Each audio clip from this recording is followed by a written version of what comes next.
Dios es espíritu, pero se hizo carne. Es el tema que abordaremos en esta ocasión. Juan en su capítulo 4, versículo 24, enfatiza que Dios es espíritu. Este interesante tema lo abordaremos en 3 líneas, en 3 secciones, siendo la primera, Dios es espíritu. Segunda, se hizo carne. Y la última, ¿quiénes deben de adorar a ese Dios espíritu? Empezamos obviamente por el primero y en ese no tenemos ningún problema porque, como ya dije, Juan en su capítulo 4, versículo 24, de una manera enfática dice: Dios es espíritu. No hay ningún problema porque está escrito totalmente de esa manera. Pero tenemos datos adicionales, como lo que dijo Pablo en 1 Timoteo 6:16, a donde dice: nadie ha visto a Dios. Nadie ha visto. Y lo dijo también en Juan 5:37, nadie ha visto su parecer ni escuchado su voz. Obviamente, ¿por qué? Pues porque es espíritu. Ahora, el espíritu se infiere que no se ve. A eso se debe que el apóstol mismo, Colosenses 1:15, dice: Dios es invisible, dando a entender que el espíritu es invisible. Y creo que en este punto pues no tenemos mucho que aclarar, porque es una manera entendida por todos los que leemos la Sagrada Escritura. El segundo punto sí es controversial. El segundo punto es algo que nos obliga a estudiarlo de una manera correcta, de una manera interesante. Y en ese punto tenemos que desglosarlo, ¿cómo se dice? Despacio, con entendimiento.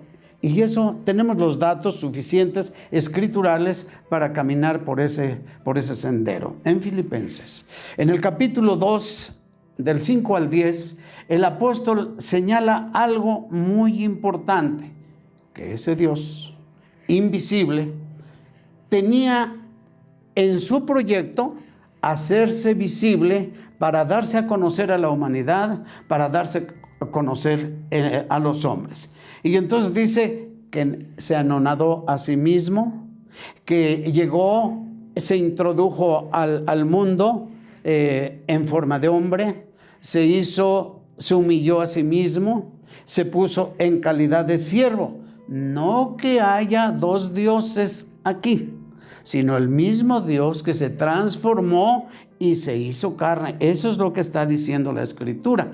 Por eso el apóstol en Gálatas capítulo 4, versículo 4, dice que cuando vino el cumplimiento del tiempo, Dios envió a su Hijo hecho de mujer. En el desglose de este pequeño tema vamos a entender varias cosas que quizá antes no habíamos entendido. En esas lecturas, como dije, de Filipenses, dice que siendo en forma de Dios, el Hijo, en forma de Dios, siendo, la palabra siendo es, como les dijera, es un verbo eterno.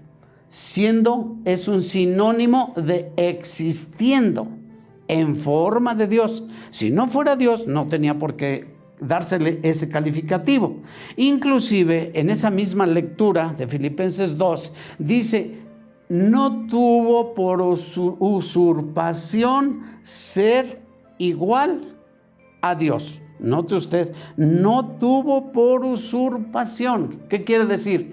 Que Él, calificándose como Dios, no estaba usurpando un lugar de Dios, porque Él era Dios, como obviamente tendremos más ejemplos un poquito más adelante. Por ejemplo, el siguiente: vino hecho de mujer.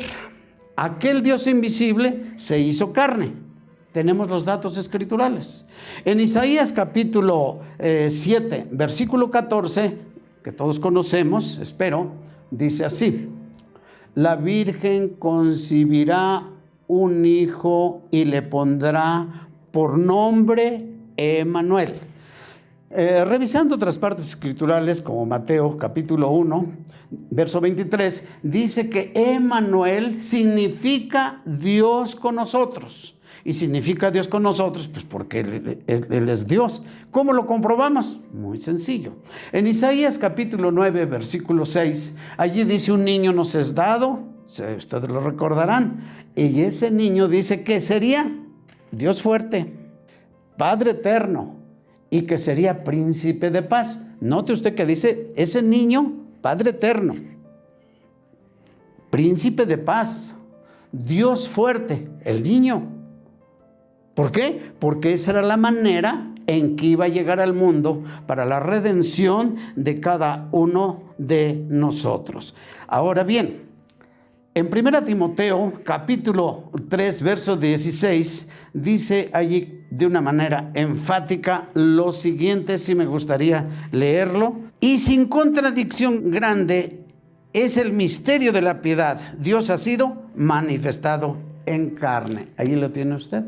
Entonces Dios ha sido manifestado en carne. No hay manera de eludir, no hay manera de hacer otra cosa. Y entender que en ese Dios que se hizo carne, en Cristo Jesús, dice Colosenses 2:9, que en Él está toda la divinidad.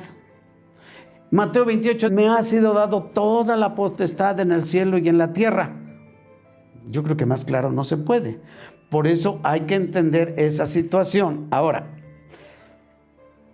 se dudaba que fuera Dios, porque una ocasión dijo el Señor: tus pecados te son perdonados. ¿Qué dijeron aquellos? Blasfemia. Es pecado. ¿Quién puede perdonar pecados sino solamente Dios? Allí era para que dijeran: bueno, sí, yo no soy Dios.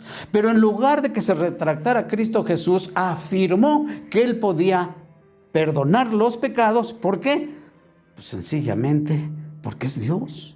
Y entonces aquellos se enojaron de mil maneras. Pues sí, se enojarían, pero lo que estaba pasando era una verdad y era una realidad. Ahora bien, el Dios invisible del Antiguo Testamento, que se hizo carne, visible en Cristo Jesús en el Nuevo Testamento. No son dos dioses, porque no puede haber un Dios para el Antiguo Testamento y un Dios para el Nuevo Testamento. Tenemos pruebas muy fehacientes. En Hechos, capítulo 1, del 9 al 12, dice que unos varones le dijeron a los discípulos: ¿qué miras al cielo? A este Jesús que se fue y fue tomado en las nubes. ¿Qué dijeron los varones? Así como la habéis visto ir al cielo, así vendrá. Y fue subido del monte de las olivas, Cristo. Pero en Zacarías, capítulo 14, verso 4, dice que el que regresará al monte de las olivas es Jehová. Y fue subido del monte de las olivas Jesús. El que vendrá, según Zacarías, pondrá su pie en el monte de las olivas es Jehová. ¿Por qué allí dice Jehová? Porque Cristo y Jehová son la misma persona. Cristo está en Jehová en el Antiguo Testamento y Jehová está en Cristo en el Nuevo Testamento. Correcto. Tenemos pruebas adicionales. Por ejemplo, Jehová perdona. Obvio. ¿Y Cristo no perdona? Pues es lo que está diciendo, que Él le estaba perdonando los pecados. Entonces, si Cristo perdona y Jehová perdona, ¿son dos dioses que perdonan? ¿O es un solo Dios que perdona? Pues es un solo Dios que perdona. No podemos decir otra cosa, ¿verdad? Tus pecados te son perdonados. ¿Cómo le dijo Cristo a la mujer pecadora? Cristo le dijo: ni yo te condeno. Vete y no peques más. Allí lo tiene usted, que Jehová también perdona, pero Cristo también perdona. Pero hay un dato muy importante en Nuevo y Antiguo Testamento. En Isaías capítulo 43, versículo 11, allí dice claramente: fuera de mí no hay quien salve. Total. Si fuera de mí, Jehová, no hay quien salve, entonces no hay otro que salve. Pero Nuevo Testamento dice allí en Hechos que Cristo sí salva. ¿Qué haré para ser salvo? cree en el Señor Jesucristo y serás salvo tú y toda tu casa. Hechos 16:31. Como usted se da cuenta, hay suficientes datos para entender que el Jehová del Antiguo Testamento es el Cristo del Nuevo Testamento. ¿Correcto? Pero en Isaías, capítulo 43, verso 12, hay algo bien importante que dice Jehová: yo soy Dios. Punto. Si Jehová está diciendo yo soy Dios, pues es Dios.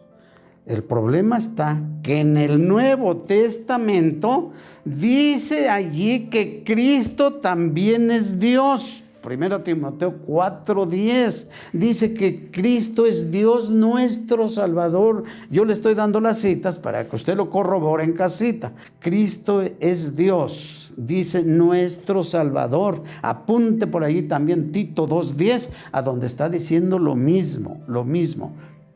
Cristo es Dios. Un Dios para el Antiguo Testamento, un Dios para el Nuevo Testamento, uno que perdona allá, otro que perdona acá. Eso es ilógico. No tiene congruencia. Lo que sí tiene congruencia es lo que está escrito, porque no lo estamos sacando al azar, lo estamos comprobando y basando en la Sagrada Escritura, ¿sí? Bueno, en Juan 14, 8, 9, le dijeron a Cristo Jesús: muéstranos al Padre, muéstranos al Padre. ¿Y qué es lo que pasó? Pero ¿cómo te muestro al Padre? Yo soy el Padre.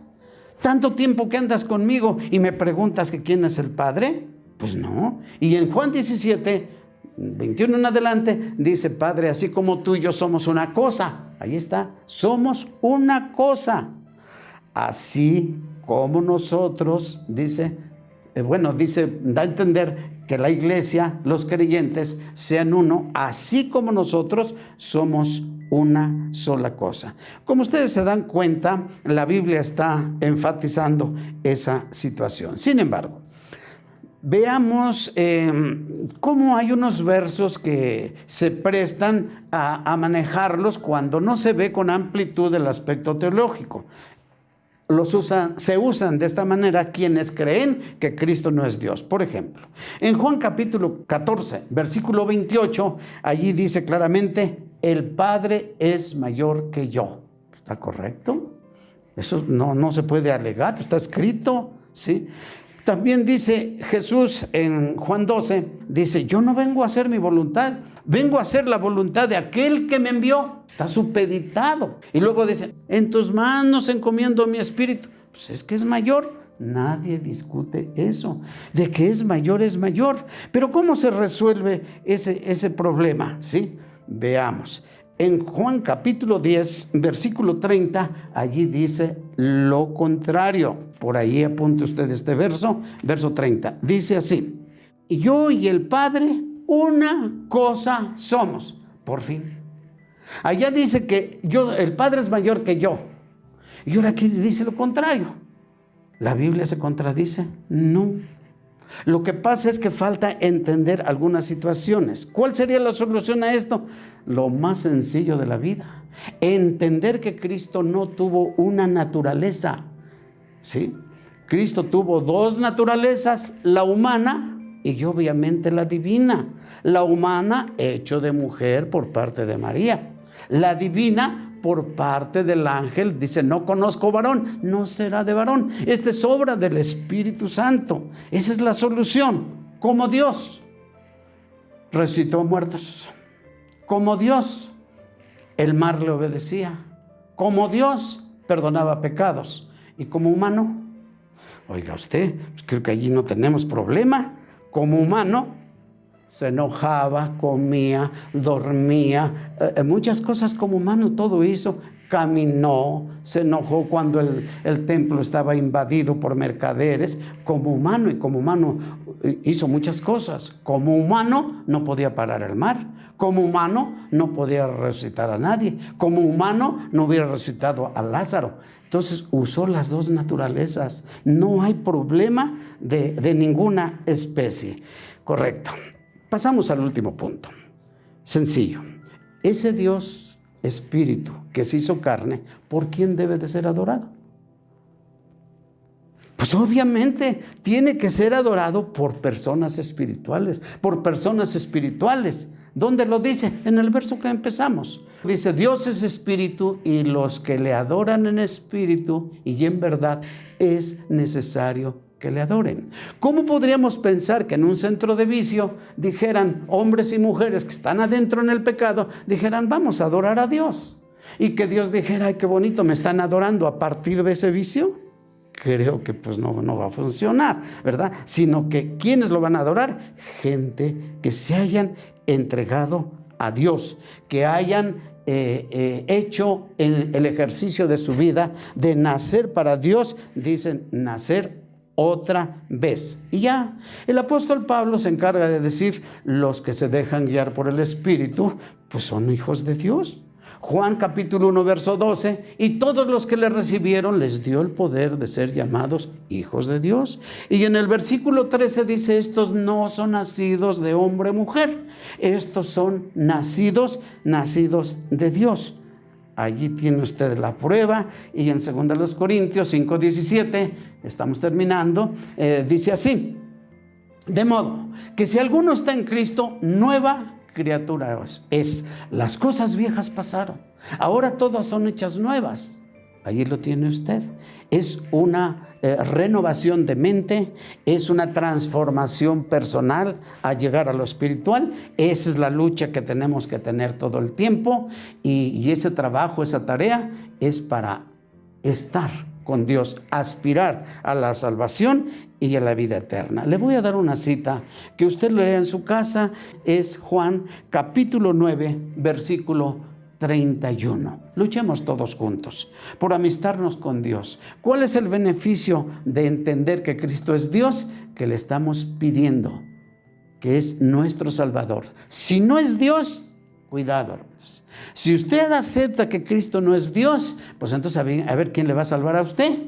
Porque Cristo es el que salva. Y si no es Dios, no puede salvar. Cristo es Dios y tiene el poder y la potestad en el cielo y en la tierra para perdonarnos y para salvarnos, porque también es Dios. Lea ese versículo, Juan 9:31. Le esperamos en nuestra siguiente emisión y le recordamos, regálenos un me gusta, una opinión, lo que usted desee, será siempre bien recibida. Nos vemos hasta la próxima y que Dios le bendiga a usted.